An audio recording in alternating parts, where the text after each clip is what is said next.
Hello, and welcome back to my channel. In today's video, I will explain everything that happened in episode 1 of 56 Days. Episode 1 starts with a masked figure wearing gloves quietly entering an apartment, searching with flashlight. Inside the bathroom, he discovers what appears to be human dead body in a bathtub. The intruder took a picture of the body and ran. Before leaving, the intruder pulls the building's fire alarm. The story then jumps back to day 1. Sierra prepares for her day and heads out. At a restaurant, Oliver Kennedy begins subtly following her. After intentionally bumping into her, they start a conversation about her NASA bag.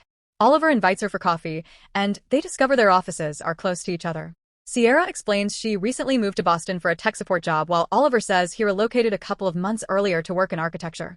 They exchange numbers and make plans to meet again. In the present timeline, 2 detectives respond to a call at the crossings at Boston after a fire alarm is triggered. Although initially reported as a false alarm, officers mention a strong smell of decomposition coming from apartment 11. Building manager Kevin Sullivan confirms the unit is a corporate rental, and the detectives secure the area while waiting for a warrant. By day 3, Sierra and Oliver's connection deepens. Oliver obtains a new Massachusetts driver's license, revealing his previous California license, listed a different surname. Then they meet each other at bar.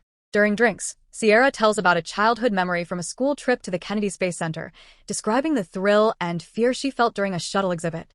Their chemistry grows stronger, though Oliver's behavior shows hints of unease. After going to the bathroom, he calls Troxler's psychotherapy, telling someone named Dan that he fears he is doing it again. And when Oliver comes out of bathroom, we see some girl heard him.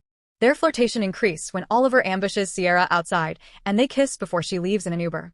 Meanwhile, in the investigation timeline, detective examines the damaged fire alarm and finally opens apartment 11, immediately noticing the disturbing odor. Carl begins reviewing surveillance and parking records to identify the occupant. On day 4, Sierra speaks with her family, who worry about her new living situation. Later, Oliver's colleague, Elliot Bain, encourages him to put himself out there socially. Oliver invites Sierra to a movie and afterward takes her to a construction site where he uses an industrial fan to simulate the feeling of skydiving.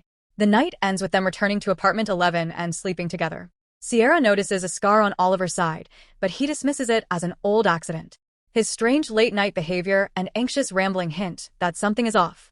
Back in the present, forensic teams prepare to process the apartment after Lee and Carl obtain their warrant. Carl is also dealing with personal trouble after being tagged in a troubling online video. Inside the unit, Lee discovers suspicious items, including a package labeled Organic Panic.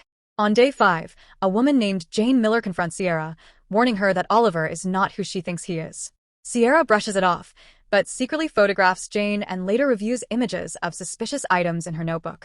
The timeline loops back to day 1, revealing Sierra practicing conversations in the mirror and deliberately staging her chance encounter with Oliver, hinting their entire relationship may have been carefully orchestrated from the start.